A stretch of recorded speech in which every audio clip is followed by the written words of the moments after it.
আমাদের এই গ্রামের মেয়ে রক্সি, বয়স 17 কিংবা 18 হবে। দেখতে ভীষণ সুন্দর। তার এই সুন্দর চেহারাটা যে দেখতো সেই মুগ্ধ হতো। তবে এই সুন্দর চেহারা সবার মনে প্রশান্তি এনে দিতে পারেনি তার বাবাকে।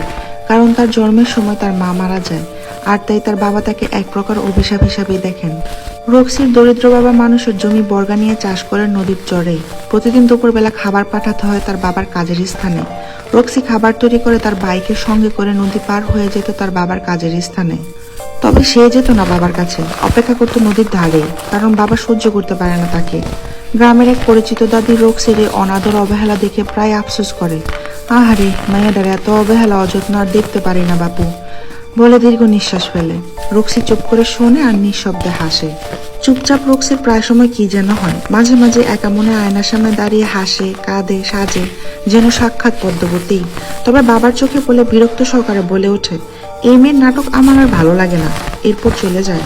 তারপর প্রতিদিনের মধ্যে সেদিন বাবার জন্য খাবার তৈরি করে ছোট বাইকে নিয়ে নদী পার হচ্ছিল রক্সি। দিনটা ছিল শনিবার। রক্সি নৌকা চালাতে চালাতে মধ্য নদীতে আসতেই বইটা ছুঁড়ে মারে। এরপর সে অদ্ভুত ব্যবহার শুরু করে। এক মনে হাসতে থাকে সে। ভাই ভয় পেয়ে জিজ্ঞেস করে, বুবু তোর কি হয়েছে? রক্সির উত্তর আসে না। সে হাসতেই থাকে খিলখিলিয়ে। বাতাসে উঠতে থাকে তার দ্বিগল কালো লম্বা চুলগুলো। হঠাৎ চুপ করে যায় সে, তাকিয়ে থাকে পানির দিকে।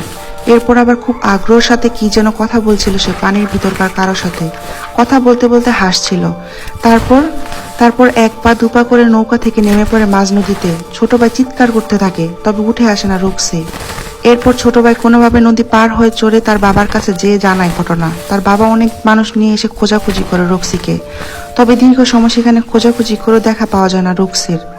আজও কেউ শনিবার করে সে নদীর মাঝখান দিয়ে নৌকা চালিয়ে গেলে মাঝে মাঝে দেখতে পায় রক্সির অদ্ভুত হাসি মাখা মুখ।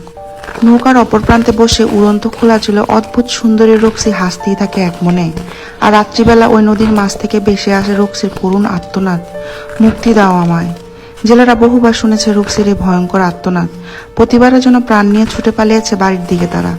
যদিও আজ অব্দি কারো ক্ষতি হয়নি রক্সির দ্বারা। গ্রামের অনেকে বিশ্বাস করে মেয়েটিকে কোনো খারাপ আত্মা নদীতে মেরে ফেলেছে। তবে কেন সেই মৃত্যু আজও তা অজানা।